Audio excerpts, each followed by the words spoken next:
Why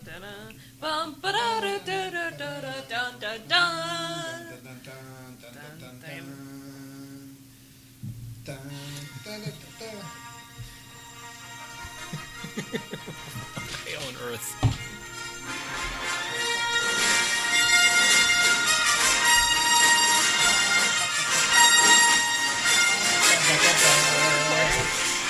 Oh yeah, but you know.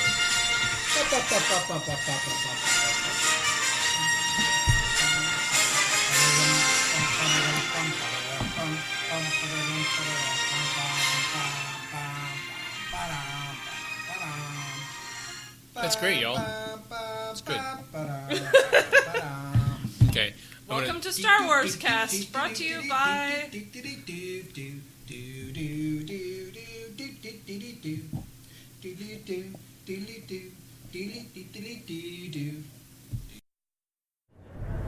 Let's say hunker down. Hunker down. Hunker down, y'all. Hunker down. Hunker down. Hunker down. Hunker down. Hunker down. Hunker down.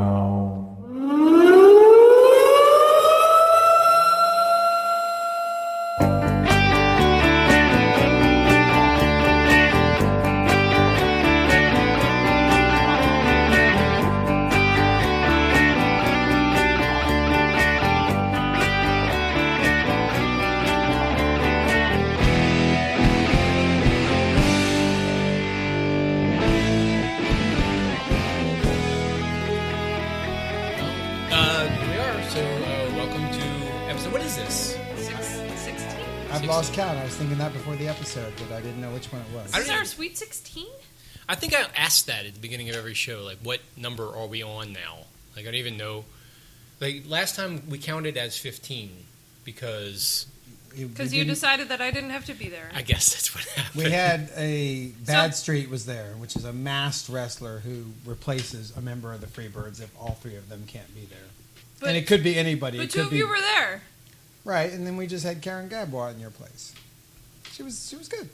Which is technically a Freebird episode. No, a Freebird episode is only when two people are there, not a third person in lieu of another member. It's a Freebird plus a guest. So I remember one time y'all were going to get Engineer Pat to sit in for me.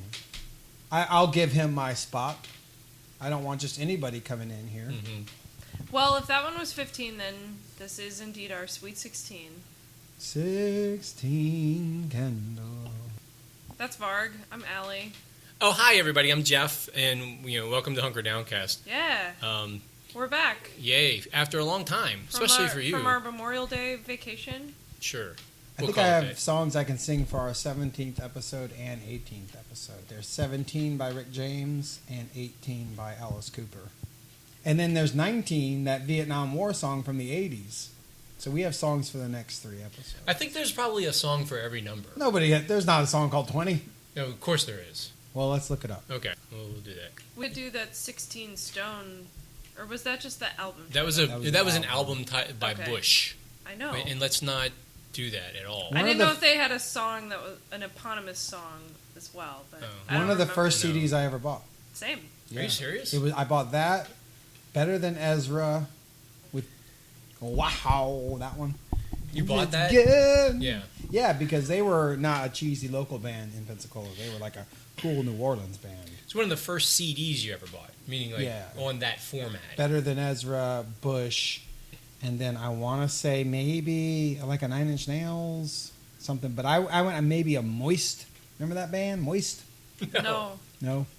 I remember one time I was listening to the alt rock station and they were like, coming up, Moist, Sponge, and Squeeze.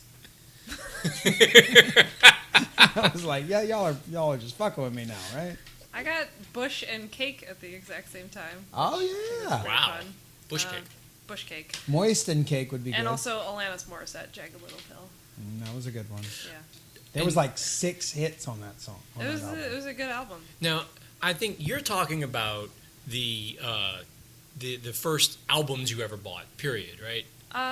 Yes, I had a couple on cassette before then, and I continued to make mixtapes on cassettes for a while after I started buying CDs. Which rocks.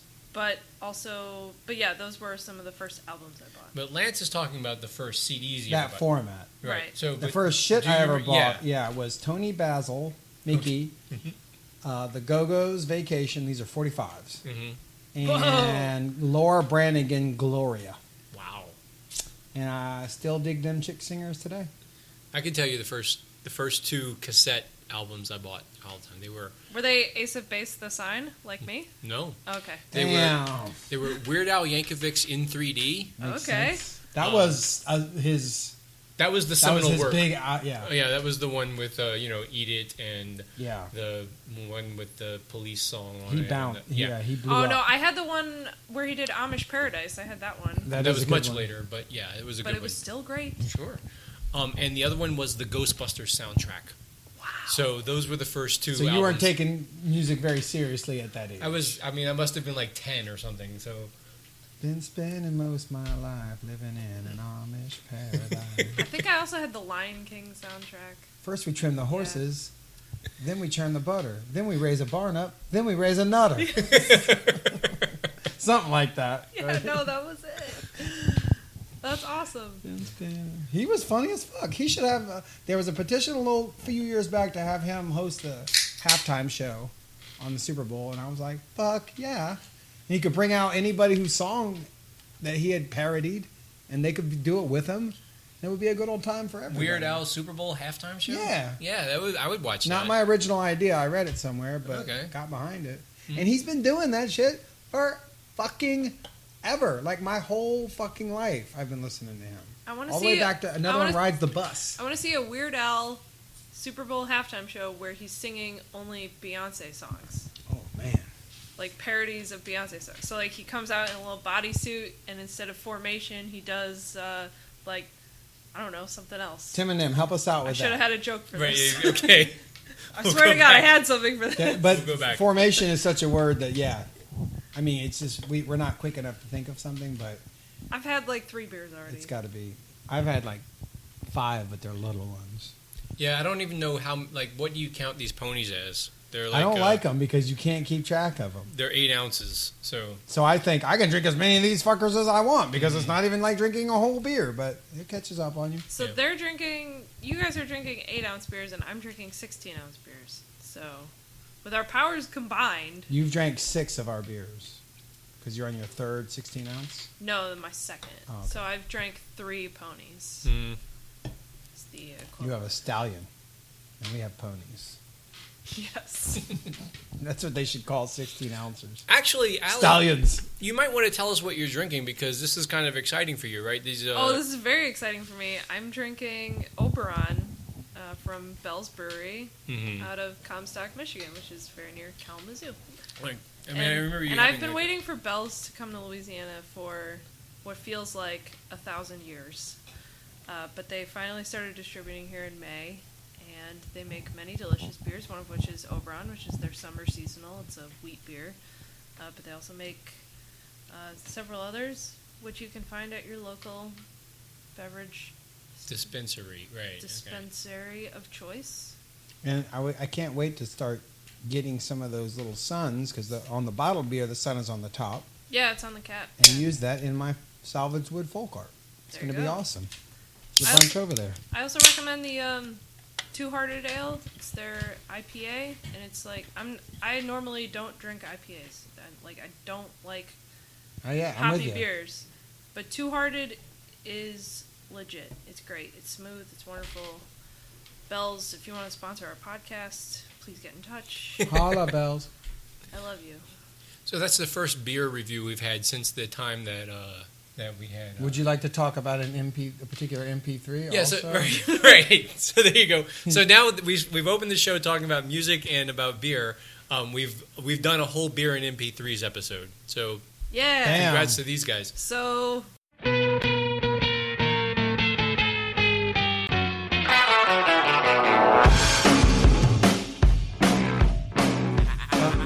Youngling is coming, I heard, which is a beer from Pennsylvania. Okay, but it wasn't available here, but it is available in my hometown of Pensacola, and God knows how many DUIs that beer has churned out because they drink it like water over there in Pensacola, and now it's coming here. Yeah, it's like another mild lager type. Yeah, it's like it's as close to a domestic beer domestic lager like Miller Lite or Bud Light or Budweiser is, you can get. It's just a little bit different. Are there statistics available which would link beer brands to DUIs incurred? I'm Because guessing I Miller would Lite love would to probably see have that. a lot of them. You But maybe not, because you don't get as fucked up on Miller Lite. I had a 6-pack of regular old beer. I was treating myself last night. Treat And, yourself. and I bought me some fancy beers at Sydney's Wine Cellar in the Quarter, and man, I was a little fucking drunk after drinking like 3 or 4 of them. And I was like, whoa, what's this? And I was like, oh, okay, it's not Miller Lite. No, what I like about Miller Lite is it actually is, I think it's got a stimulant quality to it. Like if you have, I think once you've had the first 2, it picks you up a little bit. And then if you get into Opens up some pathways. yeah, you're like, it's like having that cup of coffee in the morning. And then after between beer 3 and 6, you just kind of slow down a little bit. But if you go to like Miller Lite number 7 and 8, it picks you back up again. Oh, you got to fight through that shit. Right. So like between beers 3 and 6 is when you're really trying to nail that last bowl at the dartboard. Right. Yep. And then you have beer number 7 and you're like, let's play again. It's true. You kind of like emerge out the other side. And one thing I also noticed about Miller Lite is that if you stop, you sober up pretty quickly. It doesn't like linger there That's in your true. system. And you get a headache right away because your body's like, whoa, what happened? You were supposed to go to bed before this kicked in. I don't know anything about no headaches. It's not how my hangovers go. Lucky you. I get stomach hangovers. And then every now and then I'll get like this weird kind of, do y'all ever have like that 30 minutes of just like kind of depression like late in the afternoon from a hangover? Actually, I get that like kind of every day. Whether you have just Like late afternoon malaise about what am I doing with my life. oh, well, you should blame it on a hangover then. it's a good idea to keep drinking so that you can tell yourself, I'm not really depressed. It's just, it's just a hangover. I've been thinking about doing that lately. Because I could definitely chalk it up to that. What's going on in the city? Oh, shit. So we're actually supposed to do a show.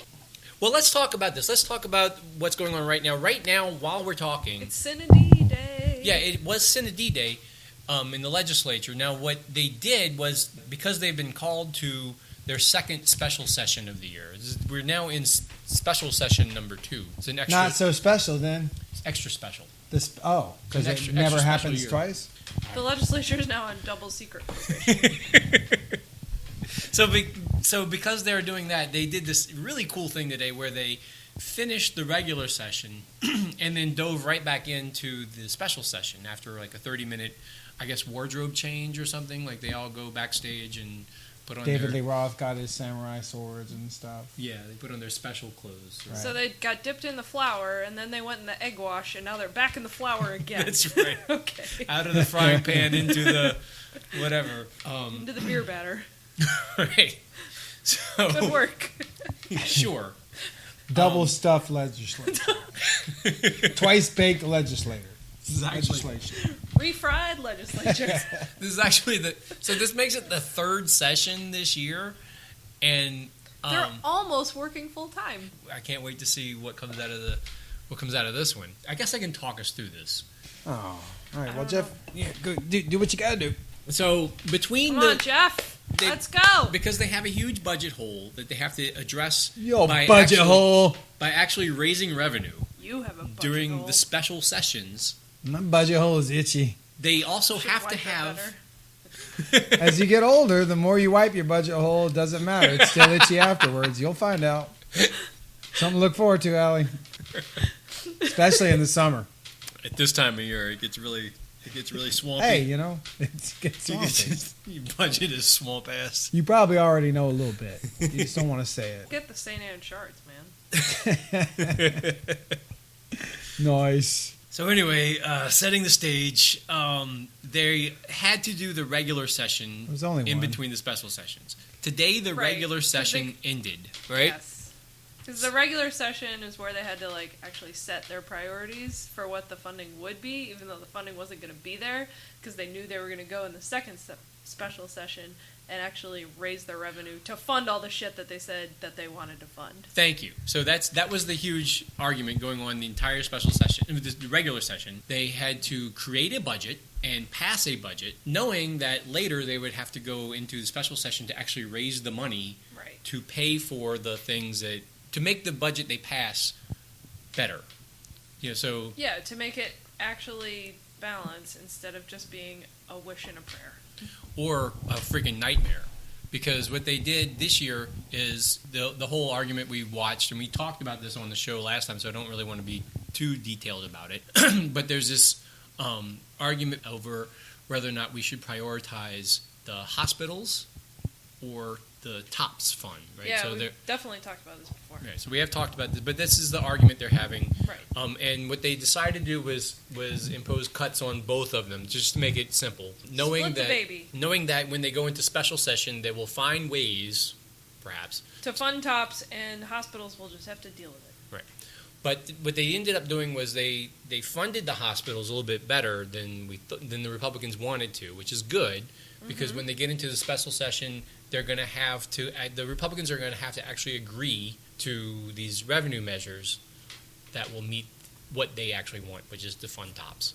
Also, correct me if I'm wrong, but I think I also read something where the hospitals were asked, "What is the deal? Like, why are you having such a tough time with the funding situation?" They were basically all said, "It's because Jindal didn't expand Medicaid. Like, we would have been fine if he had expanded Medicaid back in when was that? Like 2010 or something like that." Whenever Obamacare passed. That was when he was not going to cooperate with Obama no matter what. Yeah. That was his stand that he made.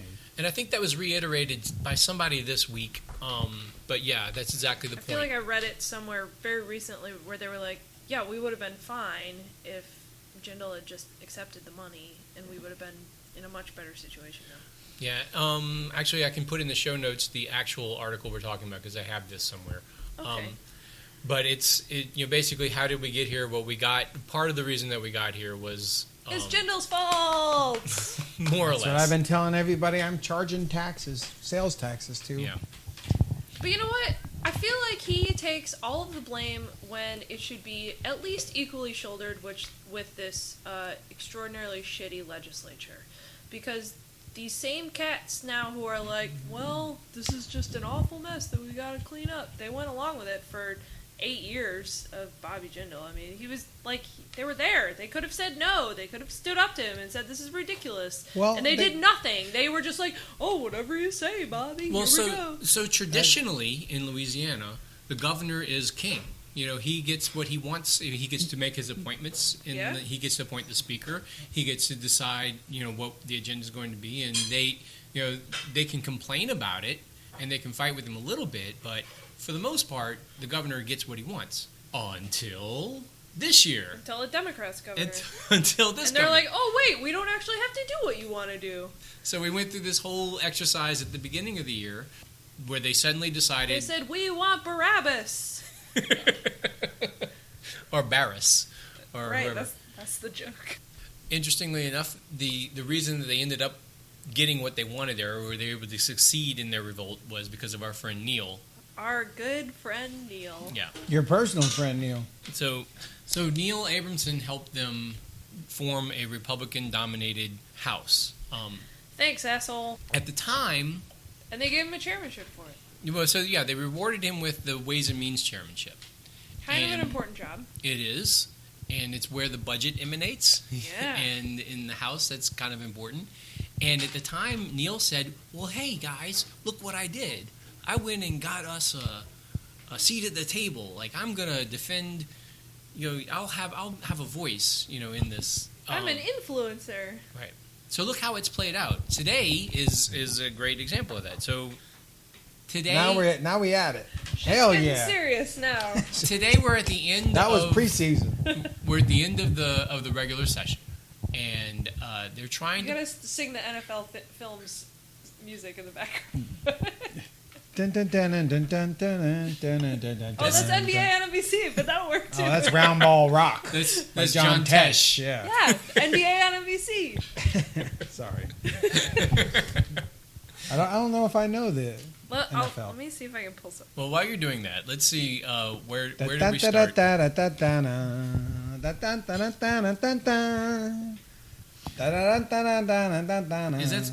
That's the autumn wind is a raider and a bristling black mustache. Yeah. All right, go ahead, Jeff. Yeah, Allie's fumbling with her phone.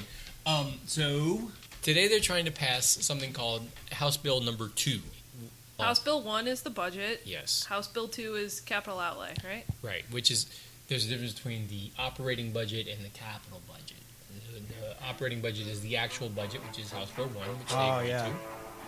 Dun, dun. That's the Vibrio Volnificus theme, also our flag football Keep team. going. So House Bill number 2 is the capital outlay budget, which is the funding for building things like making roads happen, the kind of the mundane construction outlay that people thought would be okay, but it turned out that at the last minute the Republicans didn't. They had a problem with it, and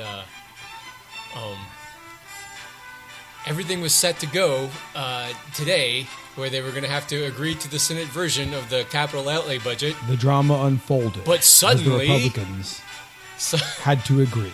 Suddenly, when the House came time to concur with the budget, at the 11th hour, the House had to what? The budget? they had Concur to with the concur budget. with the Senate version of the budget. Facing their enemies across the legislature. The author of House Bill number 2, House and Ways and Means Chairman Neil Abramson, was nowhere to be found. What? He had absconded. He had disappeared. Was he back in the locker room taking a shit like Tyrone Willingham once did at a game versus Michigan State? Did he lose his helmet like Thurman Thomas once did in the Super Bowl? Maybe. That actually they never really found. Did he have out. turf toe? They don't know where he was. Sports hernia. No. Where was he? Where did he abscond to? I don't know. It was this weird thing that happened today. So they spent. Did he have cramps because the AC was broken in the legislature? No. My theory is that Sports hernia? Did we do that one already? Yeah, we did that one. Shit. Sorry. Seizures in Vegas I'm waiting from for partying this in the to- sun. Bum, bum. Yeah. Neil was in the shitter. That was. He wasn't. He may have been. Are you done? Okay. That made it way better. Don't act like that was not amazing. It was amazing. Made it way better. Would have been better if you could have concentrated and actually done the play-by-play during it. I tried. Especially when it peaked there. He absconded. They couldn't find Neil, and that was important because he had to be the person to call up a vote on the goddamn bill. And all of a sudden there was this, the House doesn't really agree to the Senate version, but we really can't tell you why. Barras has this list of things that he thinks... Yes, Barabbas has this list of things that he thinks might be technical problems, but maybe we should just deal with this in the special session. And meanwhile, by the way, all the senators are standing off to the side like, what the fuck is happening? Right.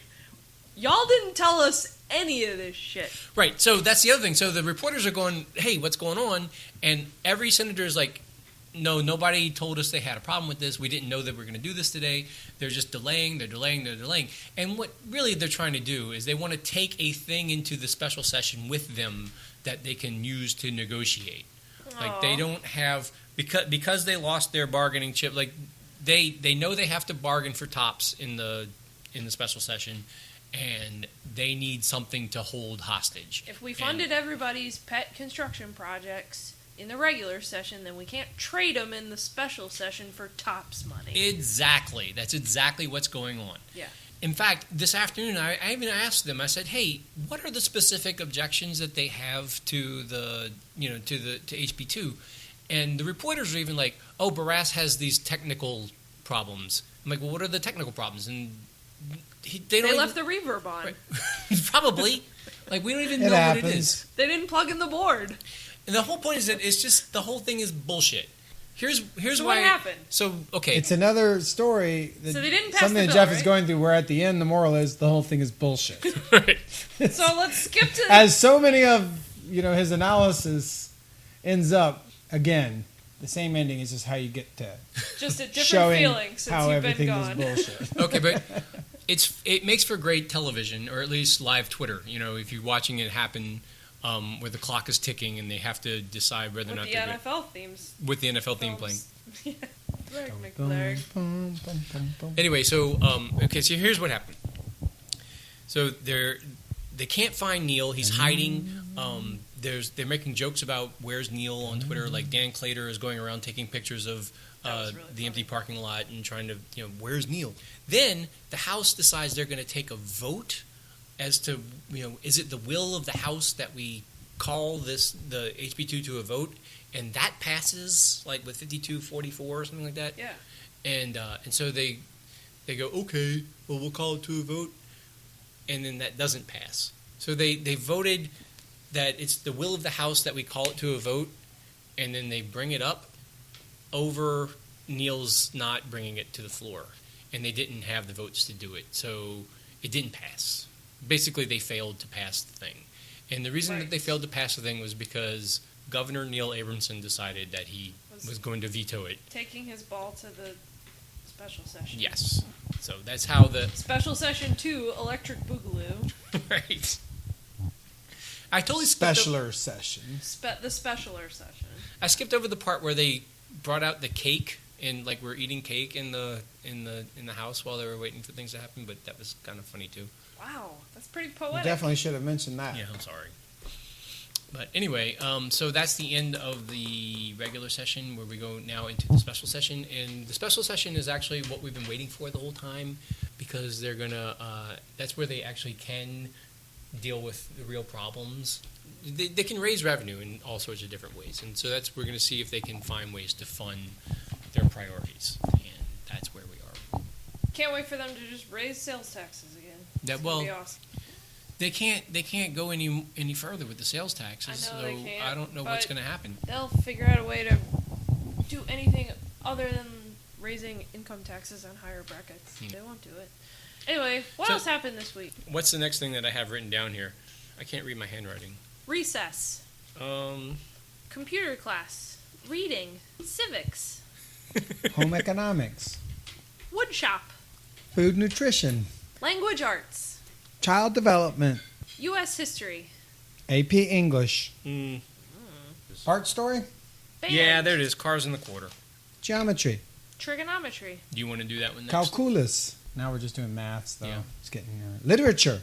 Yeah, I read the article actually. I read an Religion. article this week, and it was by our buddy Bart On Mid-City Everson Messenger. on the Mid City Messenger, Yeah. and it was an idea to close the French Quarter to traffic 1 day a month, which sounds great to me.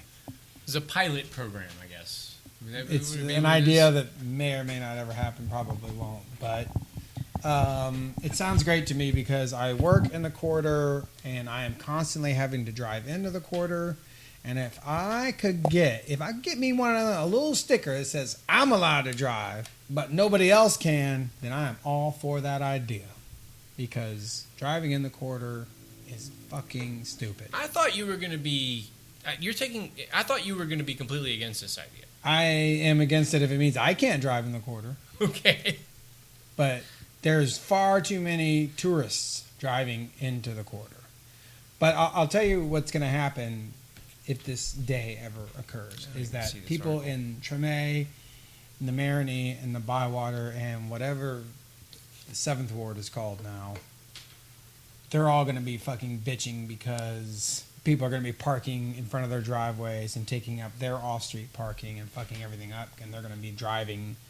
They're going to be walking. Oh, so you said the parking is going to neighborhoods go outside of into the quarter, other yeah, everyone's neighborhoods. just going to still drive down. I got there. you. Like I live in Hollygrove. Yeah. It's really going to be. It's almost prohibitive to ride my bike to the quarter, and I don't do it because the shit's dangerous. Everybody knows that. I mean, Yeah. I salute everybody who does bike around this city But if you have to bike from Riverbend to the French Quarter, I mean, there's a chance you're going to die. There's no safe path to do that. Right. Plus, you got to haul a bunch of art. Right, and I got, which we'd be more than willing, because I have a gallery now, to do one day a week. Yeah. But the other artists, they got to haul their shit in there and haul it out every day, and you need a car to do that. Well, there's also, there's not just that, but there's like beer deliveries. There's all the restaurants and bars they need. Mondays and Thursdays, so the pitch was to do it on Wednesdays. I'm still fine with it. But a guy was complaining on Facebook about how the tourists in the quarter walk in the middle of the street anyways, and that would kind of give them more of a reason to walk in the street, which all that does happen. Like, driving in the quarter, something should be done about it. Because there's buggies, there's pedicabs, there's drunk tourists, there's Ubers now, there's taxis. It's really hard to get in and out of the quarter. And there's still the big buses that turn down there when they or in semis and stuff that turn into the quarter when they're prohibited from doing so, and they run into buildings and fuck shit up. Every now and then it does happen, and Meglastat usually documents it. I've seen that. And if you leave traffic open on Decatur and Rampart, that could easily be done. It would be a lot easier if you left it open on Decatur. But the problem with Decatur is that intersection at St. Anne and Decatur and that intersection at St. Peter and Decatur they both need traffic cops, because the tourists will just walk straight across when even though it's a red light. Also, the sidewalks aren't wide enough on Decatur. Yeah. The sidewalks need to be way wider. Yeah, it can't accommodate all the pedestrians around there. It gets French Quarter Fest style. The worst thing in the world is trying to cross Bourbon Street. Just on almost any day, but like... In a car or on foot? In a car. Like, you just on Saturday night, like, I've just developed a method. And it's just, if they're in your way, you just hit them. Yeah, you nudge up there. Yeah, you have to insist that you're going. They respond to, I don't want to say, assertiveness. Yeah. Like, you could just sit there and let people go all day, and some, mostly tourists, which is why I'm wanting to side with Bart in this article, is just like, let's get the tourists to quit driving into the quarter.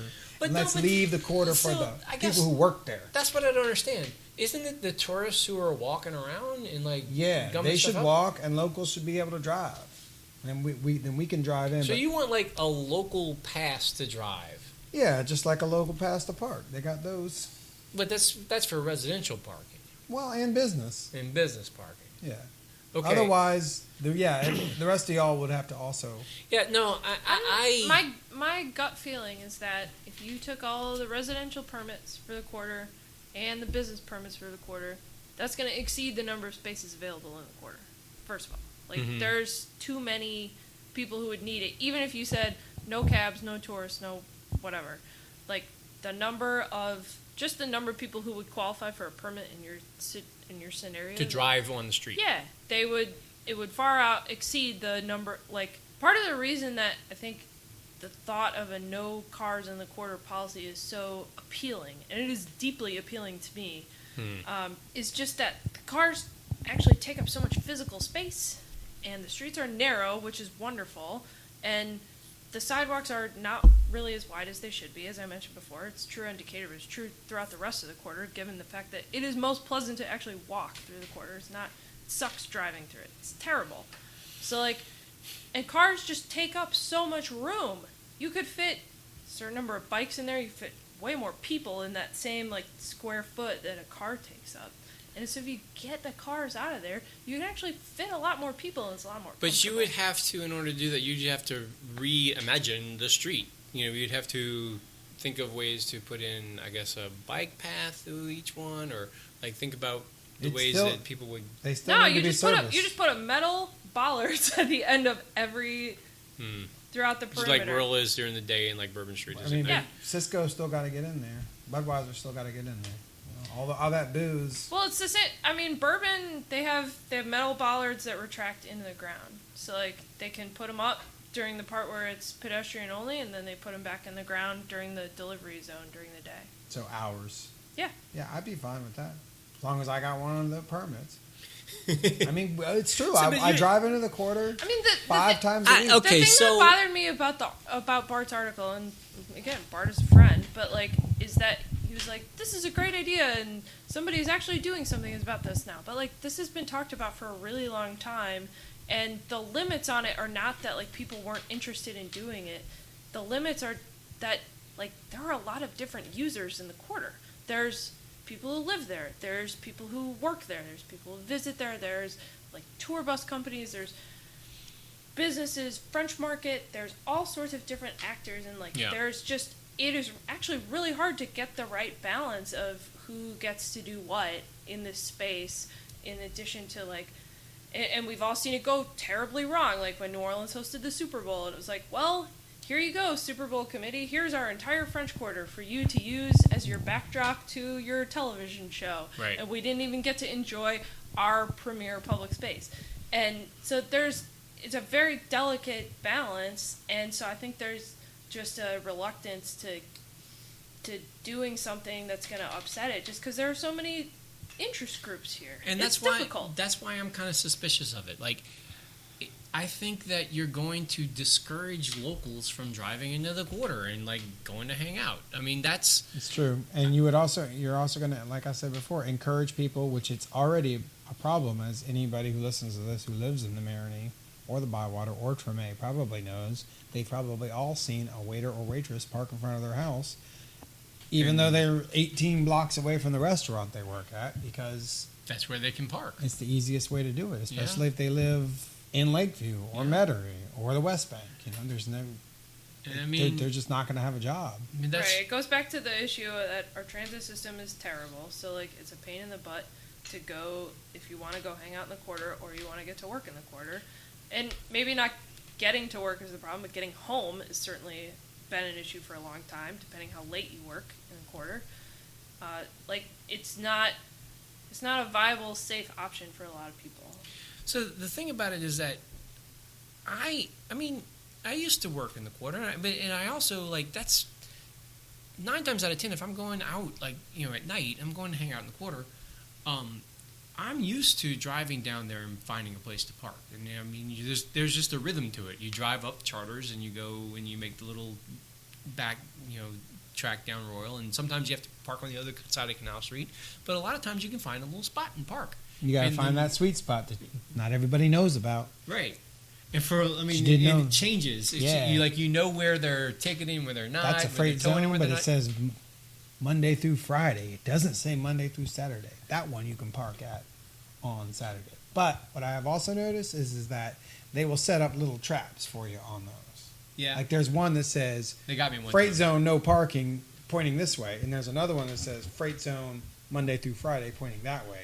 And when you park there, you get your ass a ticket. Yeah, no matter what that other one says. They nailed me with something kind of like that recently, but that's another story. I have a theory about, and I'm going to put it together one day, about how the quarter is just basically designed for people to get parking tickets and towed. Yeah, or parking a lot. There's a lot of that going on, and it's even worse now than it's ever been. I'm going to crack the code on this. I need to talk to Oliver Thomas.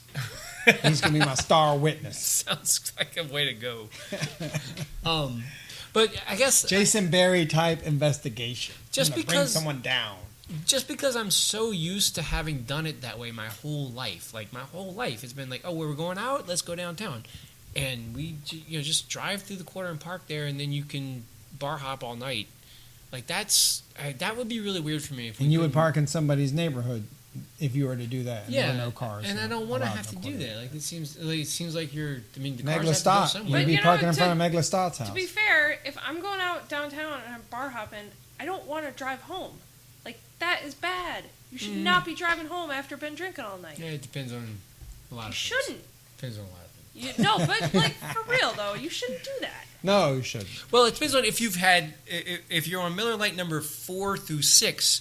No, you probably shouldn't. There's a no driving If zone. you're on Miller Lite 1 through 3 or 6 through 9, then yeah, you're probably okay to do it at that point. You could take an Uber, you could not park, you could just take an Uber. Yeah, well, no, I don't know about that. Rent an Airbnb while you're down there. You don't have to go home. This is why I just go to Fins. And you can't drive home. I mean, you can't take a cab home because if you leave your car there, You will get towed. You will get towed the next day. Yeah. On a Tuesday and Thursday going this way. On Tuesdays going this way, and on Thursday going that way. Yeah. You get towed. That's part of the racket too. It is part of the racket. I'm gonna put it together one day.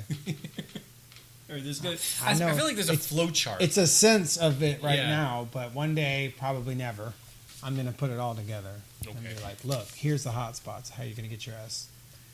Do we have other speed round topics? Speed round topics would be hurricane season. It's hurricane season now. Uno de Juno. We've already had 3.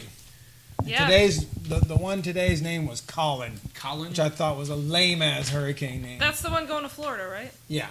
Yeah. I hate lame ass hurricane names. Like Andrew. Stupid name. Yeah, but Andrew kicked people's ass. Right. Yeah, but Andrew it would have was really been bad. better if its name was like there was a Hurricane Gloria a few years back, and I was like, that's a kick ass hurricane. Right. That's what I want to get my ass kicked by. Not Andrew.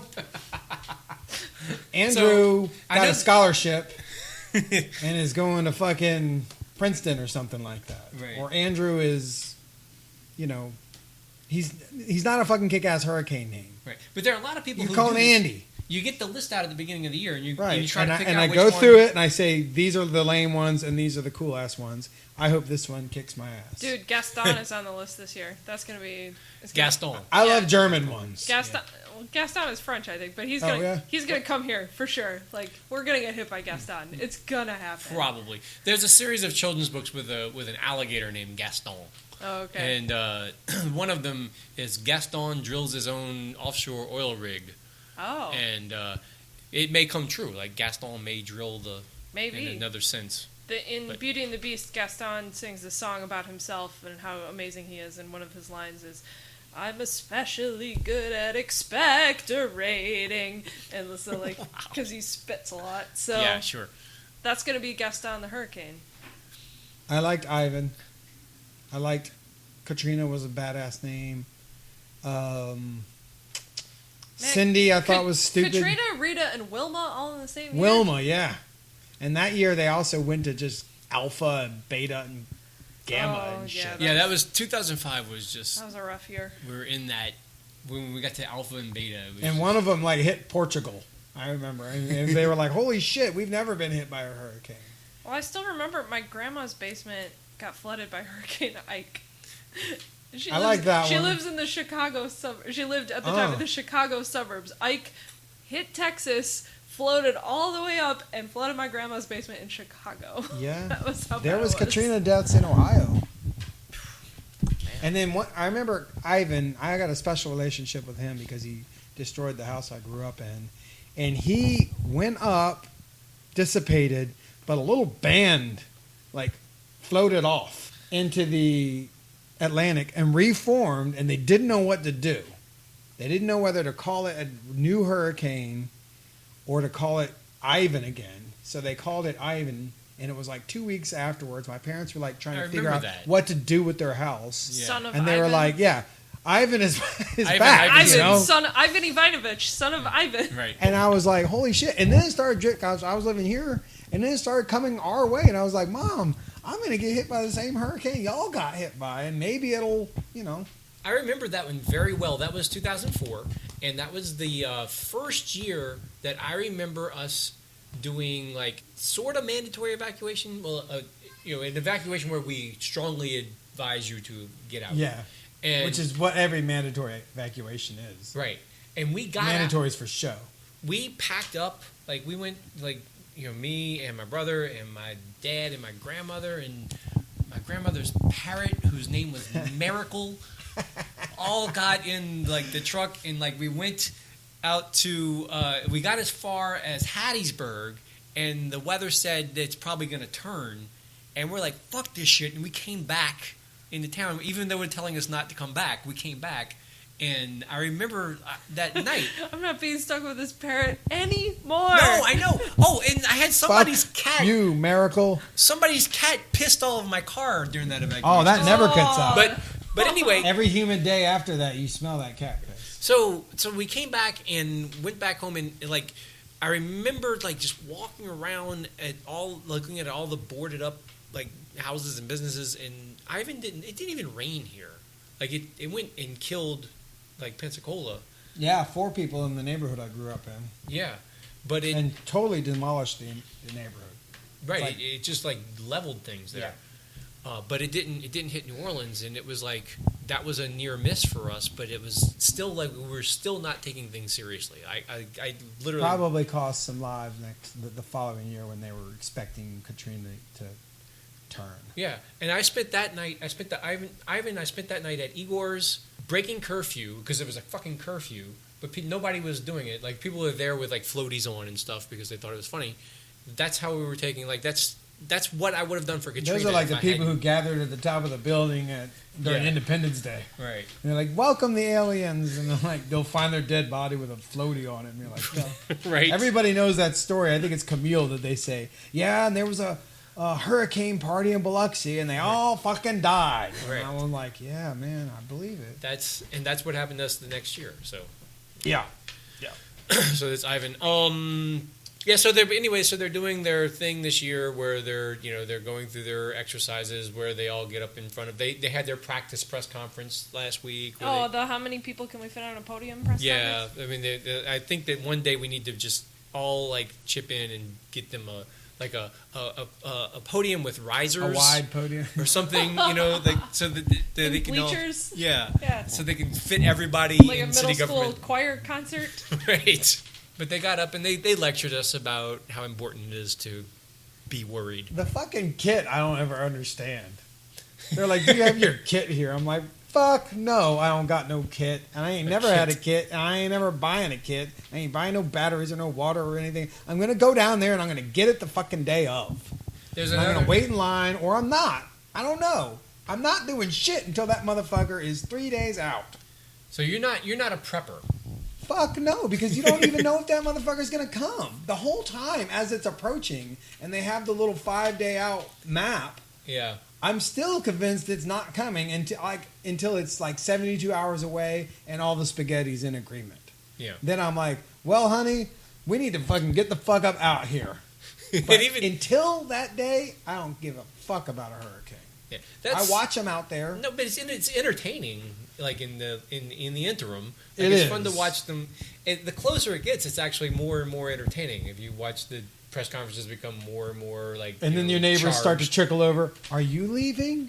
"I don't know." And then you got a husband who doesn't want to leave, or a husband who does want to leave, and the wife, and then everyone's kind of like, "I don't know. Well, Jim and them are leaving." "Oh yeah, they are. Okay, well, I'm gonna stay." And yeah, but you can see it in their eyes. The guy is like going, "I don't know. I should be fucking getting the fuck out of here, but I've already said I'm staying, and I've been kind of an asshole about it." So it's every time, no matter how many times you've been through it, like people still have that. Right, there's a real nervousness, and I've gotten to where like I'll put on the satellite loop of the thing, and I'll try to like get a bead on. Maybe it's about to turn. Does it look like it's gonna do that? So yeah, everybody does that. And it gets more. It's tantalizing. Like you don't want to leave because if I leave, I'll miss Mitch telling us to hunker down once again. Right. Like I'll get that. He said hunker down, which is the name of this here show. The name of the podcast. And that hurricane was great because I remember you and I were convinced it was a fucking going to be a piece of shit storm. Right. That wasn't even the one. Isaac. Yeah, the one that finally reached Cat 1 right off the coast and ended up kind of fucking some shit up. It did because it rained. It just rained sideways for 48 hours and just stood on top. It was like, hey, I know I'm a hurricane and I'm not that powerful, but I'm just gonna sit on your ass for 4 days and flood the hell out of Laplace and Plaquemines and all that stuff. Yeah, that was the one where, and that's why they are kind of dangerous because I think every now and then there's been a few in history that have just at the very end doubles just blown in the fuck up, right? Yeah, and then they also jogged. You're like, "Oh, I think it's probably going to hit Houma and all that, so we should be all right." And it's only a Cat 1, but there's been a few in history that bumped up to a Cat 3 and then turned and just really fucked some people up. But at the same time, Isaac was still a Cat 1. It was just slow. It just did not move very fast. Yeah. So it took forever to come ashore, and then it didn't disintegrate for a while. So it was just like a really strong thunderstorm. With winds that lasted forever, that was a big problem. But I will not I stayed for that one. I had a couple Hubig's pies in the freezer. This is not the one where you had the pizza, right? This is this is the same storm. So, but that one was mailed to me. So I have 2 food stories with Isaac. Okay. The first is that Greg Peters had given me some Hubig pies for my birthday, and they were like the last 2, and I put them in the freezer that summer, and then like it was like not even that much later that, well, shit, this hurricane's coming. And so the power went out, and we started drinking all the liquor that was in the freezer. And makes sense. And then I was like, I'm looking at the pies, and I'm like, well, this power's not coming back on for days, so I gotta eat these now. And so that was the last time I ate my Hubig's pies. Oh man! And then and now Hubig's and Greg are both gone. I know, it's the worst. And then we didn't get power back. I miss Greg more. For like, well, yeah, me too. Hubig's. Nothing special. Great. I'm sorry to laugh at that. I'm sorry. Just the question of whether or not you miss a person more than you miss a pie. It was just basically a ways and means for me to bag on Hubig. I think I never miss a chance. I know. But then after our power had been out for like 5 days, my cousin up in Chicago mailed me a deep dish pizza, thinking that by the time it arrived, our power would be back on. Yeah. And it arrived, and it had been packed on dry ice, and it was still not, we still didn't have power. And all of a sudden I have this pizza and nowhere to put it, and the dry ice has evaporated, so it is rapidly warming. And I'm like, well, I gotta cook this thing. And Varg, I called you because you had power, you little asshole. Yeah. And I came over to your house and cooked it. We were like a Noah's Ark. Yeah, man. I remember And that. our block of Algiers for Gustav didn't have power for like a week, and everybody had power except for like our block. Yeah. So they must have put some titanium fucking breakers or some. They did something that fixed the fuck out of it, because for Isaac, we had power and nobody else did. So we're in the stage of hurricane preparation where we live in like a world of privilege in Orleans Parish, where we're relatively well protected. So a lot of these storms that flood all of everybody else are not going to flood us. You know, probably for another 10 years or 5 years until the system is obsoleted by subsidence and erosion. But right now, the thing that we worry about is the power going out and not having air conditioning for like. But we worry about that if the fucking wind blows too hard. Right, that happens Or if too. a squirrel climbs in the transformer. Or it gets cold. But these are now our war stories. Like, do you remember that hurricane where we were hot for a few days? Oh man, that was the worst. Sucked. Yeah, so I It don't does suck. want to live in this fucking town in August or September without air conditioning. Yeah. That's inhumane. I think for Gustav... And I've done it. Like, I've done it. Nobody can say, like, Look. oh, you baby, you can't live without air conditioning. Get the hell out of here. No, like, I've done it. It sucks. I don't ever want to do that again. Yeah. That's what happened to me. For Gustav, I remember they were talking about... We all had our blogs up and running. This was like golden age of, like, blogosphere New Orleans. Definitely. If you go look at some of these blogs out there and some of the stories that come from the paper and you read the comments, it's the most vile, angry people that I've ever seen.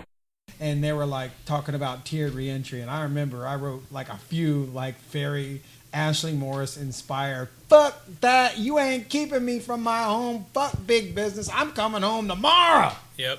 And I got in my fucking car and I rode back straight into Algiers, and I spent one night without that air conditioning, and I was like, this is bullshit, I'm re-evacuating. And I went to Destin. Sat on the beach. I didn't say anything about that, but Look, I ignited the mob. We all stormed the gates and discovered that it fucking That was sucked. Gustav. Right. Yeah. No, For Gustav, I came packed back. up half my apartment, drove to Chicago, stayed there for a week, and came back because I had just signed up for Twitter, and so I could ask Twitter if my power was back on in my apartment. That was the first Twitter hurricane. And they said yes, and so I was like, cool, I'm coming back. But, like, I got the hell out of there. And then for Isaac, we stayed, and it was miserable. And you know what I'm going to do next time? I'm going to get the fuck out of here where there's air conditioning. I am completely the opposite. I am never leaving unless I'm underwater. Like, I mean, I'm going to float away, somehow. But I know. I mean, I've been through the no AC with Gustav, and it sucked, but I did it. I've been through the no AC with Isaac, and it sucked, but I did it. I am not gonna fucking go and sit in some other city for a week to a month or whatever and listen to assholes who presume to run the city tell me when or when I can't come home and see if my shit's okay. I'm just not putting up with that. So I'm gonna, as long as I think that it's relatively, okay that I'm living where the flood protection is relatively okay. I'm not going anywhere. It's just I'm not worrying about it. It's too fucking expensive. It's too annoying. That is, it's prohibitive. I don't want to rehash a bunch of shit people said during Katrina, but they were like, "Why didn't they just leave?" I'm like, "Motherfucker, it's expensive." And I think it's okay to have this position because in another 20 years it won't fucking matter anyway because it's all going in the water at some point. All right, that's another thing that Jeff's stories either end up at. Like it's all bullshit, or we're all gonna die. It's fine. Everything's gonna be all bullshit is one. I hear what you're saying, but like next time I will just take a little mini vacation for myself. Don't worry, Pat will stay here. Like Pat will be here. Pat will actually be here helping people. That's what's going to happen. I will take the dog and I will go where air conditioning is. Of all of us, Pat is the only person who's going to be here. He's going to be here swimming around saving people from their houses. Probably. Okay, yeah, that's what he does. But the rest of us are going to be like... And he's going to be like yelling at me from afar, being like, "Why didn't we eat all these things that were in the freezer?" Cat 3, I jam. Cat 2 and below, I'll stay. Okay. But I just don't like the way the wind sounds when it gets when the speeds get too high. I just don't like the way it sounds. It's just like, nah, you should get the fuck out of here. I mean, if you can, you should. And I usually wait till literally it's starting to blow, and then I go east on I-10. If it's coming looking like it's going to jog east, then I go east. Well, I'll tell you what. I have really good friends who live in Houston, and I would probably go to Houston, except that they've had 200-year floods this year in 100 hours. They've been flooding so bad just from, rainstorms that I don't really feel great about going to Houston as an evacuation strategy right now. People shouldn't live there. No. They deserve it for living there. They done screwed it up. Yeah, apparently. So... Wow. Anyway, so that was the speed round. That was? We only talked about one thing. We talked about it for a long time. All right. So, well, I think what we're going to do is we're just going to call it that, and we're going to cut there, and then we'll come back with our next regular segment. Wait, I wanted to ask Alli about the new owners of Finn McCool's. What's the rumors? Anything? Oh, okay. We didn't talk about this beforehand. I'm springing it on you, I know, but go ahead. Is there anything? One guy's a regular, and he's also a native of Ireland. So that's legit? I think it'll be great. I trust Stephen and Pauline. I'm very happy for them that they're going to finally get a break. And I think it'll be great. I haven't been since, I've been out of town and stuff, so I haven't been in a little bit. But since the episode of Hunker Downcast got recorded there? Yeah, I think so. Yeah, okay. No, but I think it'll be good. So for listeners who don't know what happened, the longtime owners of Finn's sold it. The McCools. No. It's not. The Pattersons. Okay. Stephen and Pauline Patterson. They sold the bar to what I think is the heart and soul guy and the money guy. So I think they found one of each. Those partnerships always work. It sounds like a great partnership. I think it'll be great. I trust them implicitly. I think it'll be wonderful, and I'm very happy for them. The article in the Advocate seemed like it was almost like they were turning it over to someone in the family. Yeah. The way I read it. So. Yeah. And I know nothing else about it. So. The guy who gave him the most money over the years by buying beer there, they decided to just give him the bar. Oh, you're buying equity. Yeah. They say you only rent beer, but really it's the equity. Right. Yeah. It gains. That makes sense. That gains. I got a lot of equity around my waistline at the moment. The Monahans owe me money if that's the case. Oh, God. I'm going to start collecting everywhere. Yeah. Right, so let's cut that, and then we'll come back with some more stuff. Cool. Cool.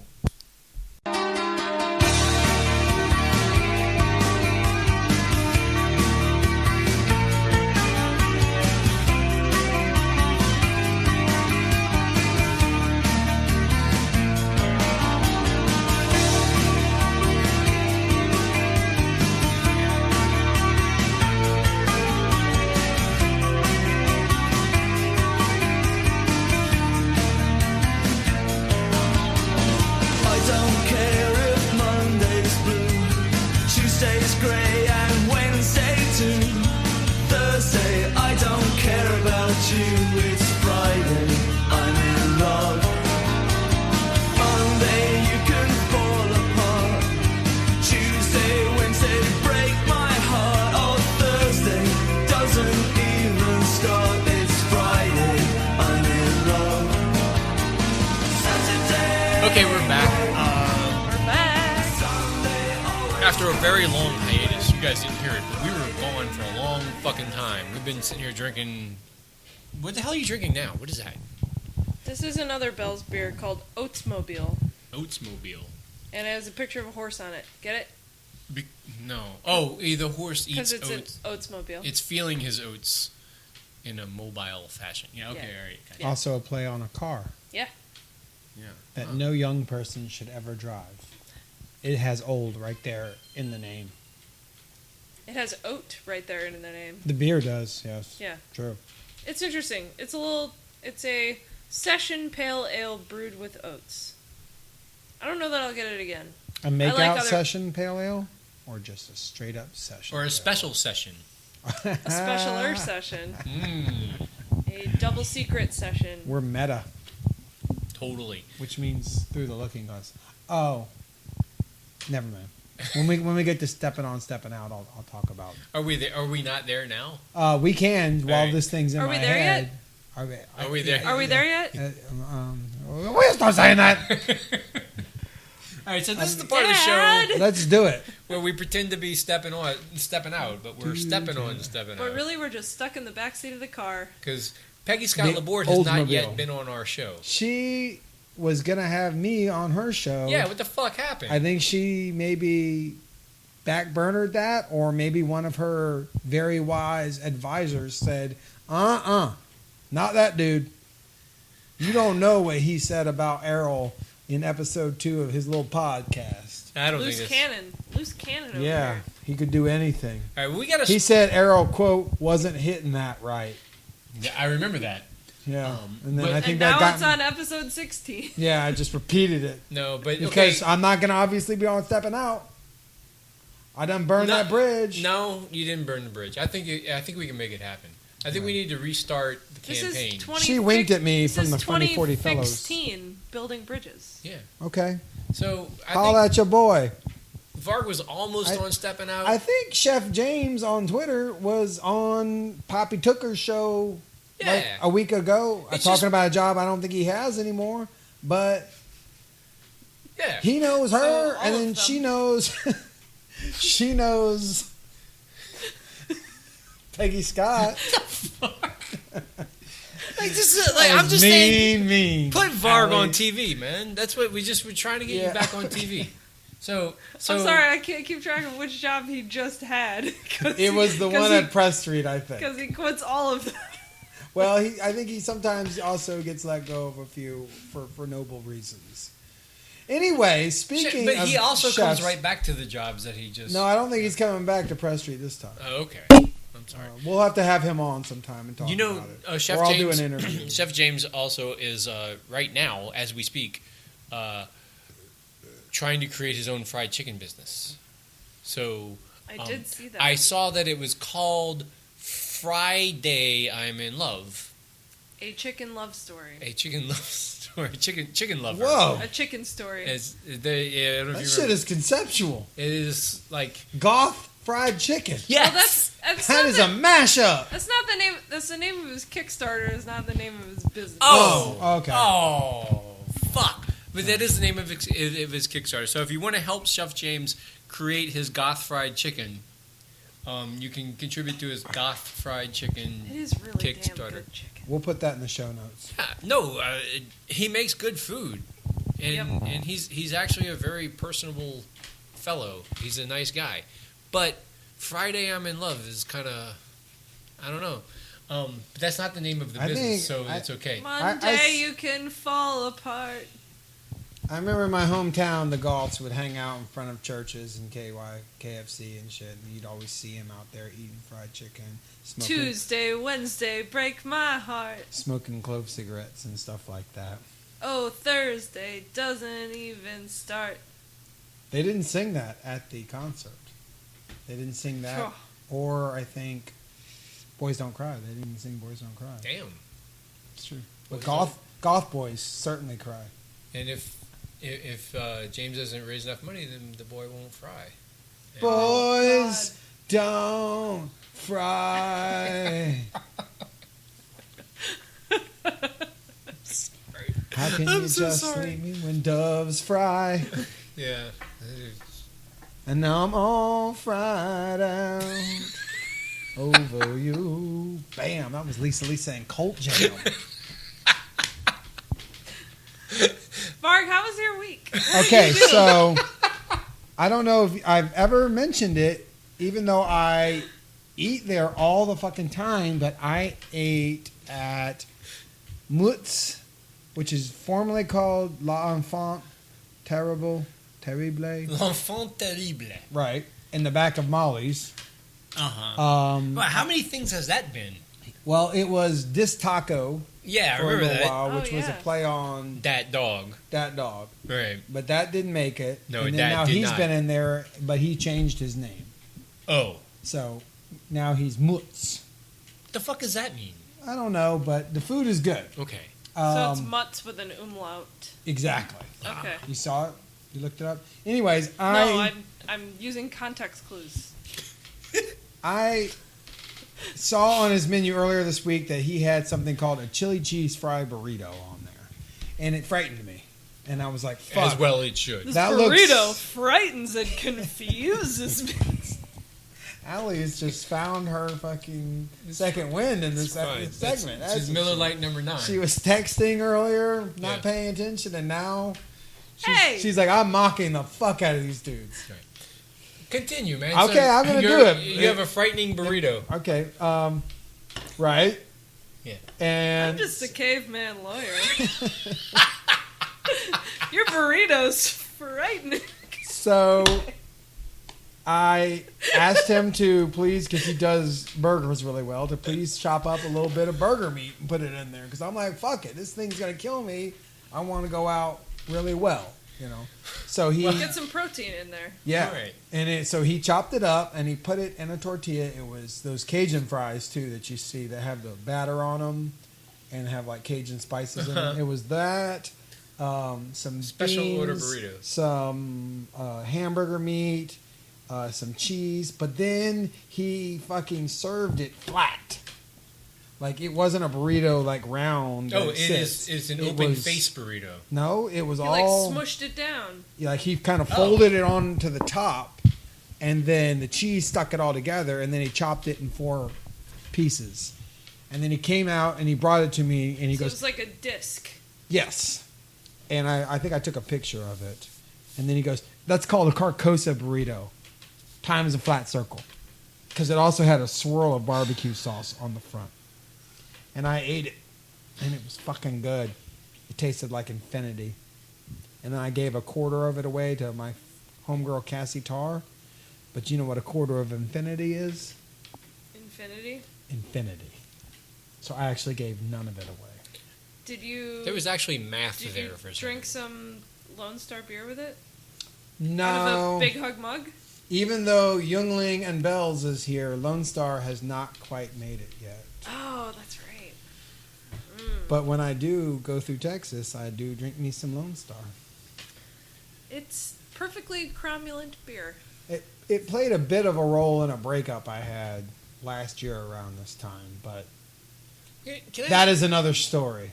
Can I ask this about the variety of beers available in New Orleans? Like, we're celebrating the arrival of Oberon, or Bell's, or whatever the brewery is. Bell's. And Youngling is coming. Youngling is coming. Like winter. And there's the one you just mentioned, Lone Two Game of Star, Thrones which is not reference. here now. No, that's a straight up. Like some regions have their shitty beer, like Rainier Ale, Right. Lone Star. I'm sure there's a couple other Okay, ones. so Yingling is shitty beer. all of Yeah. these sort of micro, local, regional beers are arriving here now. Which is this the answer to everyone's complaint that New Orleans hasn't been a microbrew town because all of these like boring ass national brand names haven't been here? I mean, is that what's happening? I think Fat Tire. Who are those guys called? What is that? New Belgium. They weren't here for a long time too, and everyone when they showed up was like Alli is with bells, like whoa, yes, finally, whoa. Okay. And I drank it and I was like, it's okay. All right, but I mean, I'm sure not bells though. I'm sure it's fucking badass. Well, maybe I'm confused because Alli drank them all, so I don't care. I don't know that. I don't know if they're badass or not because we've been drinking Miller Lite and we've not been offered a single bells. I only had a couple in the fridge. That's fine. I'm sticking to my Miller Lights. Yeah, because that shit'll get you out of your groove and you'll get fucked up in a different way. Before I drive home, I need another one. Anyway, so what else did you do? So I ate the Carcosa burrito, and then I also was getting a tattoo in Houma, which is where my tattoo artist. So you went to Houma for a tattoo, right? Okay. Well, you were in Houma anyway, or no? I go to Houma to get tattooed. Okay. And most of my tattoos are from John at Marvel Art in Houma. Shout out. Is this the jukebox one, or is this a different one? This is another one since the jukebox. Damn. One. Okay. Yeah. It was 2 weeks later, so. Shit. He's getting inked the fuck up. Well, it's a hobby. Apparently. It's a lifestyle. I was right. I was trying to think of a way to justify how many tattoos I was getting, and then I came up with that. In a short span of time. Some people knit. I get tattoos. Okay. Just, yeah. All right. So that makes it so much better. What is the tattoo from Houma this time? Well, that's not what I was going to talk about. I'm sorry. Steppin Out. What I was going to talk about was that I went to a place called Big Al Seafood down there, and it fucking sucked. Oh. This is a negative review on Steppin On Steppin Out. Good, go for it. The gumbo had tasted like Cisco gumbo. Anytime I get them little scrimps in the gumbo, I think this is gonna suck. Cisco gumbo. So it's the little bitty shrimps and like the really floury broth. Like it didn't have a lot of depth to it. Yeah. It was kind of like a dishwater color. Mm-hmm. Not a lot of flavor. Tastes like a bouillon cube. Yeah, I was like, this stuff. They didn't cook this fucking shit here. And if they did, they're doing a terrible job because it's coming out just like Cisco. And fuck those little shrimps. That's the only thing they're useful for is throwing in the gumbo. Putting in a gumbo. Yeah. And I also got something called duck strips that were overcooked and some frog's legs that were not very good either. Wow. I definitely recommend Boudreaux and Thibodeau's in Houma over Big Al Seafood. There's a place in Houma called Boudreaux and Thibodeau's. Yep. God damn it. And it's got very on brand. Yes. It's got a lot of Boudreaux and Thibodeau jokes all over the wall. Oh, of course they pretty much have to. Yeah, and it's pretty good. A funny thing happened to me the last time I was there. I was there with Jeremy Abear, who's from there, and I asked the waitress for some crystal, and she acted like she didn't know what the fuck I was talking about, and I assumed she was joking with me, but Jeremy just kept going, it's hot sauce to her, and I was like, Jeremy's not playing around with the joke, blah, blah, blah, blah. But later I found out they don't know what the fuck crystal is. What do they have there? They gave me just straight up Louisiana hot sauce. Yeah. And they know what Tabasco is, but crystal's just psst, which I figured they would. That's all. I asked for just crystal. I don't say crystal hot sauce. I say, can I get some crystal? Yeah. Figuring. Well, people know what that's that a is. big city hot sauce. Yeah, I'm surprised she didn't bring me a little bag of fucking white powder or something. You know. So urban. I know. I showed my city slicker. Well, okay. So at least you laid down At least you announced yourself in that way. I didn't mean to. I know. I just wanted some hot sauce. Maybe if you had like a tattoo of it to show. Like it's like a little bottle.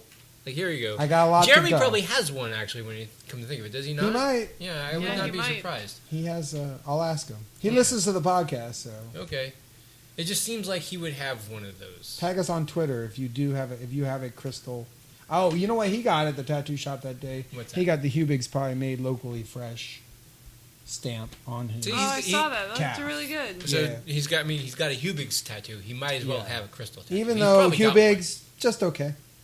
Better if you heat them up in the microwave for 15 seconds, but I think we've mentioned this before.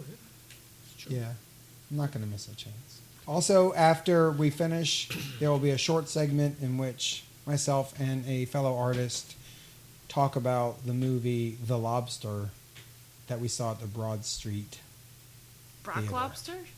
No. Is it a local?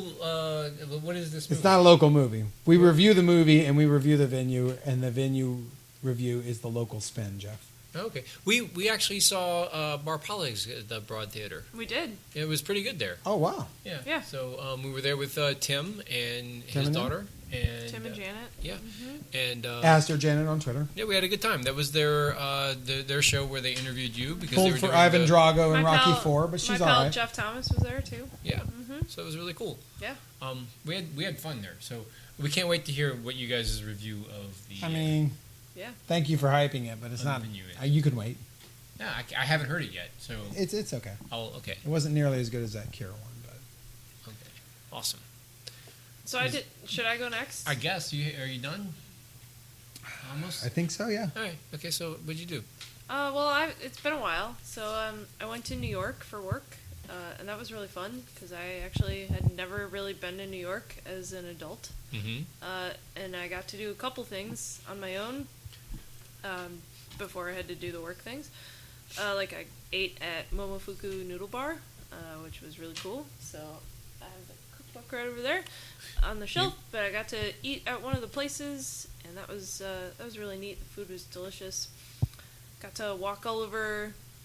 I walked a lot. You walked a lot. I walked right? a lot, and I just like looked around at the looking architecture is- and stuff. Yeah. It's always great because you go, oh, there's that scene in Ghostbusters. Like when you're in New York or LA, you always go, whoa, it's also, where the Blues Brothers, you know. It's also fun as like, for anyone who doesn't know, I'm a professional planner. I'm an urban planner, and so like, so much of planning history is like learning about New York City. Sure. And so actually walking around New York, being like, oh man, this is where Jane Jacobs lived. It's like. Right. You get really nerdy. I rode the subway and it was, I've ridden on subways before. It's not a big deal, but it's like, I'm actually doing it this time. That's a it was good really subway, cool. though. I went on the High Line. I walked on the High Line for a little while. That was great. I've done that on Google Maps. Okay. Yeah, I've gone. So I've walked the High Line myself There you virtually. go. I'm very excited about Yeah. that. I go to Australia when I go Yeah. to Google Maps. I usually go to I highly endorse the game GeoGuessr. If you've not played it, it's like I have played it. It's fun as it's fuck. like Yeah. crack. Right, For listeners, it's a game, GeoGuessr. It drops you at a location in Google Street View, and you have to put a pin on a map guessing where you are. And it is the most addictive. I was pretty good at It's it. the most addictive game in the world. I'd be like, this looks Peruvian. I don't know why I thought that, but it's kind of like you're dealing with your subconscious and like going, I don't know, this just looks sort of Well, I feel like there's two ways to Indonesian. play it. There's two ways to play it. You can go with your gut feeling and just drop a pin and like just go for it.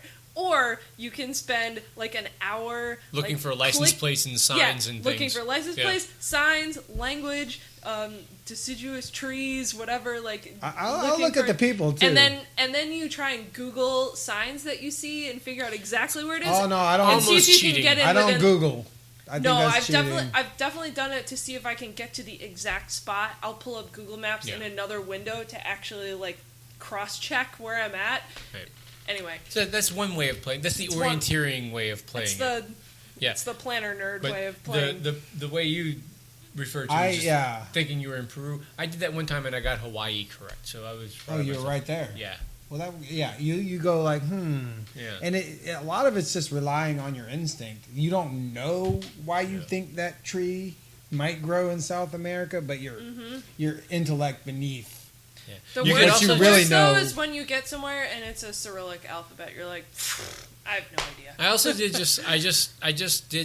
I just played 50 in a row, like thinking it's Liechtenstein. It's Liechtenstein. It's Liechtenstein. It never was. So I just anyway. I'm sorry. We just hijacked your fucking thing. No, So- it's all right. I think she likes talking about that game. Though. I Yeah, do. apparently. I could. If there's a lot of people working on ships that are just like put up on the beach, then you know you're in Bangladesh. If there's some women like kind of dressed I don't think sexy they in a have it window, in Bangladesh. well, they should have. That's the other Then thing. you know You, you're in have to Amsterdam. know which countries they have Street View and which ones they don't have it yet. Which one's more They don't likely. have Street View in China yet, so you're like, well, it's not in China. There's 25 men and 1 woman, and you must be in Alaska. Yeah. There you go. So I went to New York. There's a radioactive. Oh, That so go was ahead. fun. I came back, and then Pat and I went to Georgia over Memorial Day weekend, and that was really nice. We went to the beach with some friends of his. At St. Simon's. At St. Simon's, it was, which is his hometown. So that's always. If you know Cousin Pat, you know that's his hometown. That is his home place. So we ate a lot of seafood, and so we went with his friends who have little kids, and the really fun part of the whole trip for me was that I brought along our DVD copy of My Neighbor Totoro to watch with the girls. Oh, yeah. And they loved it, and we actually watched it like 3 times, so that was really great. Oh, good. That was my favorite part. What was your favorite part of the trip? It probably was. It was really fun because they're the same. Those girls are the same age as the girls in the movie, and so they were giggling at all the right parts and everything. And it was fun to do. So it was great. I tried stand-up paddleboarding, and I threw my back out. That was really great. Oh man, you've been maimed by exercise recently. I have. I've been taking it too hard. And then on our way back, we drove through Tallahassee, and we stopped there for food. And as we were coming down this hill, looking for this biscuit restaurant where we were going to go eat at, there was a strip mall right in front of us.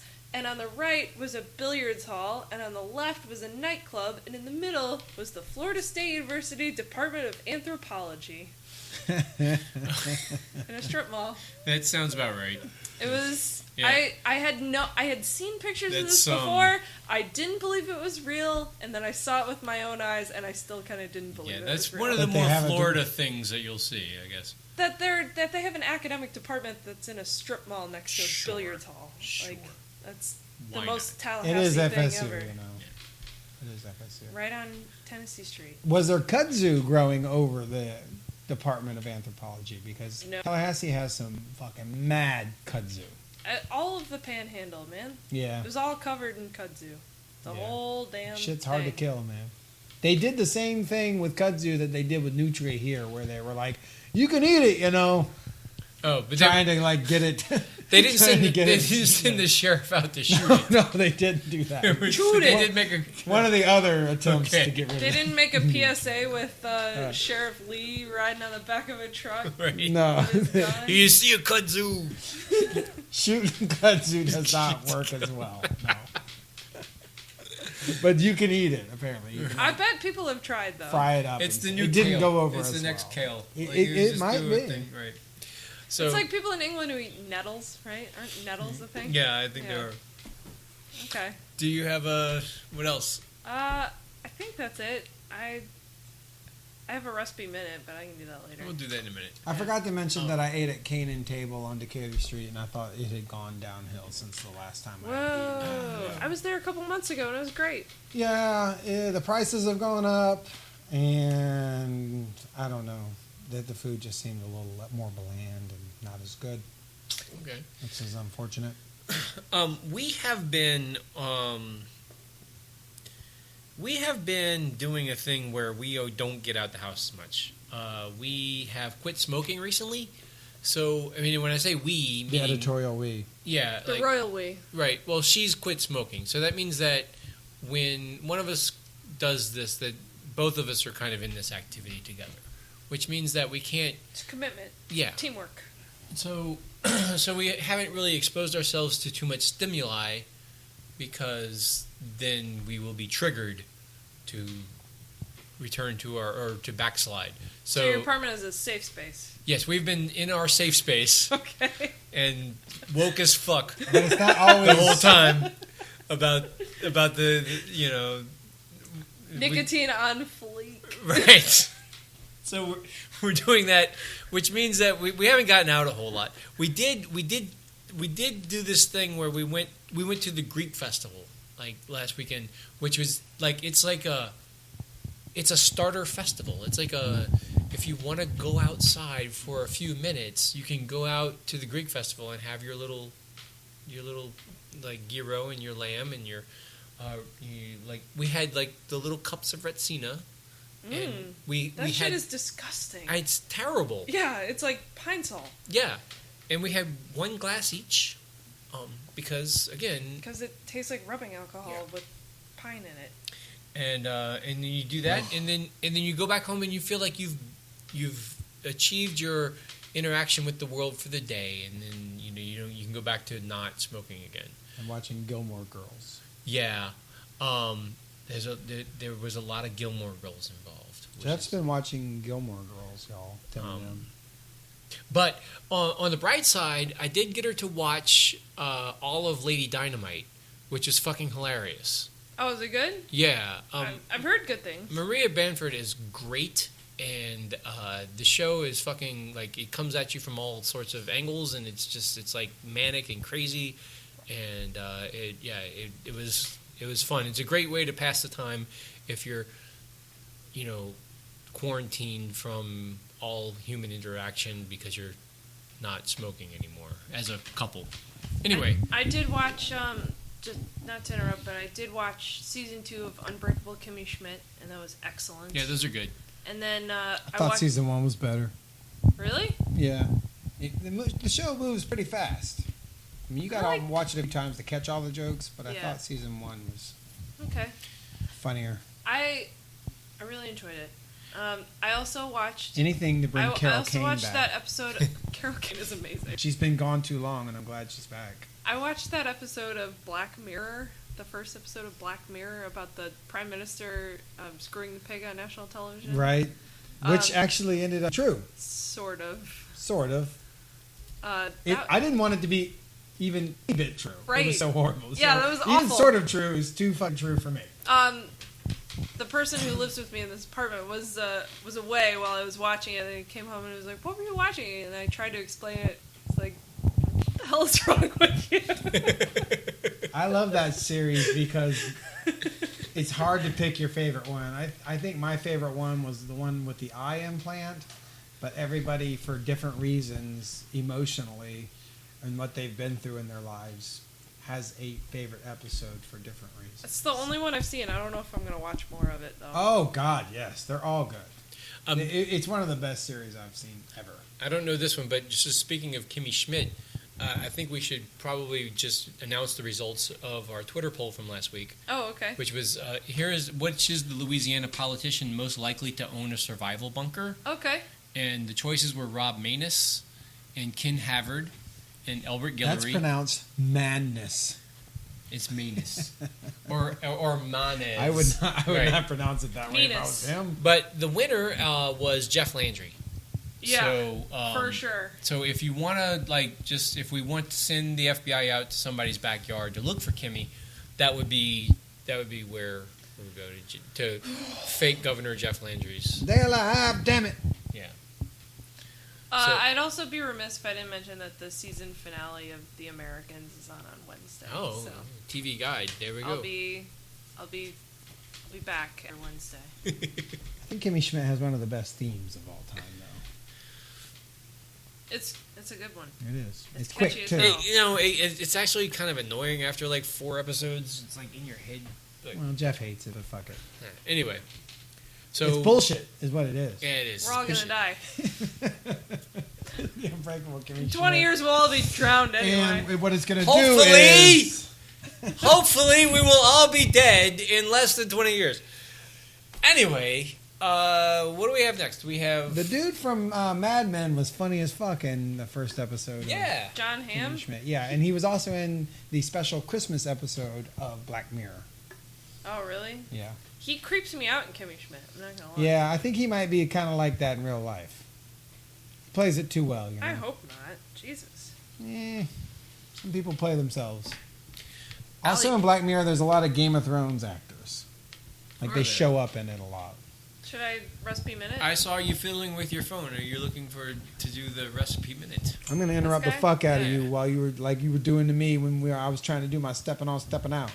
Okay, so be prepared for some antagonistic recipes. Great, can't wait. All right, let's do it. They're alive, damn it. So lately, I've been making an episode a recipe that's available on Smitten Kitchen for a Greek chicken. Oh, Greek chicken. Hero salad type deal. Hero salad. And basically just take some chicken thighs Greek and heroes. Marinate them in lemon juice and garlic and Italian herbs is pretty easy if you have a spice mix and salt and pepper and stuff like that. Females are strong as hell. Throw a little olive oil in there. Marinate them for a little bit. And you can grill it or you can pan fry them. Pan sear it, whatever. Yeah. And then chop that up and then make some tzatziki, which is shred a cucumber or like if you have a big one, half a cucumber. And then throw some yogurt in there and garlic and lemon juice and white wine vinegar, and you can put dill in. I like to put a little mint in. So handmade tzatziki, like you don't get it out of a jar. You just shred up a cucumber. It's really fucking easy to make. Okay. Yeah, a homemade tzatziki is awesome, and then take the rest of the cucumber and chop it up, and then chop up a tomato and get some pita or some feta or whatever, whatever your other mix-ins are. You can chop up some lettuce if you want to make salad, or you can put it on bread, whatever you want, and then you got your chicken and your vegetables and your tzatziki, and just go to town. Okay. It's great. Yeah. And is that the recipe minute, Alli? That's the recipe minute. Oh, there you go. Dang, everything's almost over. Yeah. All right, let's do this. Okay, so I think we're gonna do. Is Ira Ray presenting the Jive Wire this week? I don't know. Are we turning it over? Well, yeah, this is the Jive Wire, and it's brought to you by Ira Ray. Ira Ray, our friend, a gentleman who his has business is We Met in the Air. So the great misfortune of having 3 syllables that begin with R in his 7-letter name. Are you Ira Ray? Who wants to know? He's cramming those raras in there. So Ira Ray, his business is called We Met in the Air. This is his business. That was his Twitter handle. I think it's a business. Okay, and what is the communications and such? Communications and such. Oh, great. So Ira Ray, We Met in the Air Communications and such presents this week's Jive Wire, and you want to go ahead and read it. If you see our Facebook ads pop up on your Facebook page, click like. That'd be awesome. Yes, indeed. The Steamboat Queenie hosts Callie Hope at sunset. Muttering Bills features Gutter Punk Tampon at 6. Frat Larry's hosts Napoleon Avenue featuring Construction Zone, which actually, rumors are they're breaking up.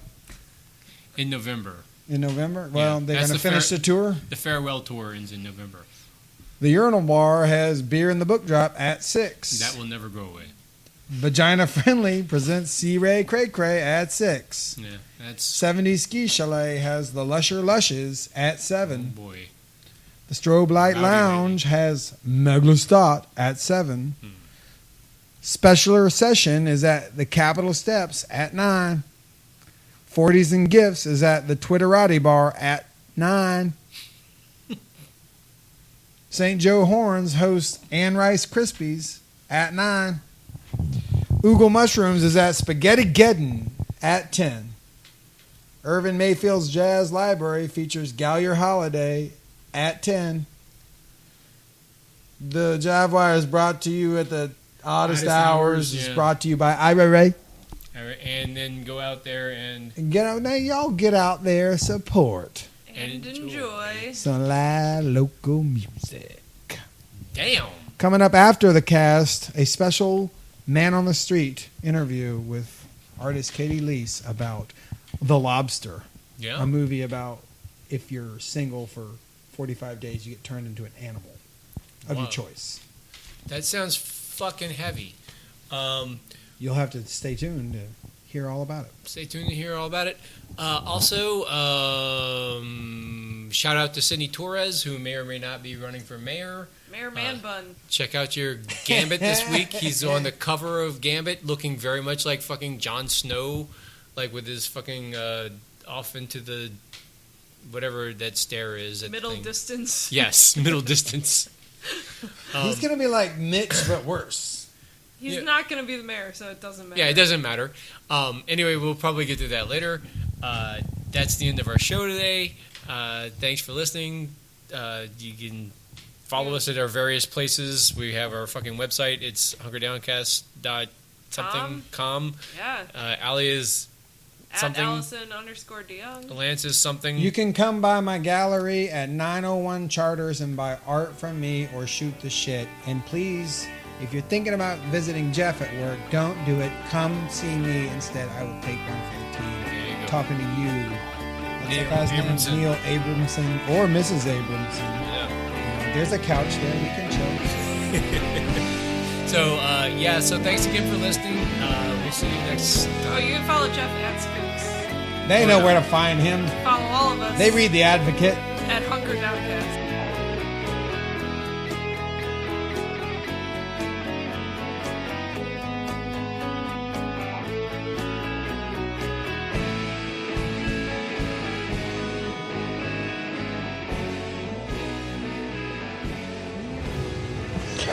So, I'm sitting here outside the Broad Street Theater, which is a place I've never been to, with my homegirl Katie Lease, who is a Jackson Square artist who sells birds on Decatur Street and at stores across the United States. Right? Right. We just finished watching this film Lobster, or The Lobster. And it was about single people who needed to fall in love in 45 days or be turned into an animal. Yeah. Fall in love, though, is loose because they just needed to partner up. Right. Agree. I thought that was a bit of a... Yeah. I was a little disappointed that they just partnered up and there was nothing about the love. Well, and you came to find out it was all about, like, finding a common connection. Like, we're both left-handed. Cool, we can be in love. We're in love now. And you had to have a common thread. It seemed a lot of times it was that the common thing was a physical characteristic. Only once was it a personality type. True. What did you think? Oh, I think that the theater's great. They have Jack the Sipper on tap, which is my favorite beer right now. I laughed a lot during the movie. It was visually entertaining, but I think I didn't like it overall because there wasn't enough character development. They spoke in these monotonous sentences, stating obvious things, and it really started driving me fucking mad. But I feel like it's one of those movies that I might 3 days from now still be thinking about the characters and realize there was character development, not in the normal way. But I'm glad it's over. I'm glad to be out of there, and I was a little disappointed. Like a lot of movies, I think it went a little long. It was 1 hour and 58 minutes. Oh, it was? Yeah. It felt like maybe 2:20. Long. I thought it fell off a little bit in the second act. I won't get too much into it because I don't want to spoil it for people, but it felt like in the second act, everything just kind of fell off a little bit, and it wasn't as fun or entertaining. Agreed. And I also realized I like movies that have a range of emotions, or you're seeing characters feeling a range of emotions, and there was just no range. Everybody was very flat the whole time. Even when there was supposed to have been, there should have been some. Right. Even, they were feeling different emotions, but they didn't show that. It was like in this world, emotions were banned. Yeah. There was actually a lack of emotion throughout it. And they almost were pushing it all down. Maybe that was the point. Yeah. One of the points, sure. I also liked it because, I didn't like the entire thing. There were certainly funny parts. Like I said, I like the first part better. But I do like hotel movies. There's a genre that is not quite established. Yeah. Like The movies. Shining. Yep. The carpet, just to see like the different carpets in the different rooms. The ballrooms. Wallpaper and stuff like that. That there's maids. It wasn't spectacular. Managers visually, and stuff. but it is interesting, yeah. I thought that maid was the best part of the whole movie. She was good. They developed her a little bit. Yeah. She actually had she changed throughout the flick. Yeah, she was cool. She had the most range, I think. I like the venue also. This place is great. It's a movie theater on Broad Street. Huh. In an old, what seems to be, I don't know. We'll have to talk to somebody about Tim and them. I think Tim Ruppert lives around here. We might have to talk to him about what this place is. We could ride our bikes here because we can just ride on the Greenway. There are lots of H words here. I saw H words everywhere. H words? Hipsters. Oh, yeah. Okay, guys. Maybe 2.5 stars, 2 stars. Definitely don't go see it in the theater. That's like a Netflix thing that if you want to turn it off, you can. Netflix it, don't, or whatever you kids do these days. Watch it on the home. Right. They had a lot of booze. Jack the Stripper. Yeah, come to this theater for sure, but to watch something else in the theater. Wiener is here. Wiener's here. Oh, and then look, we're parked in front of a van that has a bumper sticker that says Pussy Power. And we also got to see the person. And it also says Drunk, Stoned, and Stupid. It's got an OZ bumper sticker and a Crew de Vue bumper sticker. I think she's a local. Oh, wait, no, it says 30A also. She must have a house in Destin. Go. Okay, guys. That's what happened.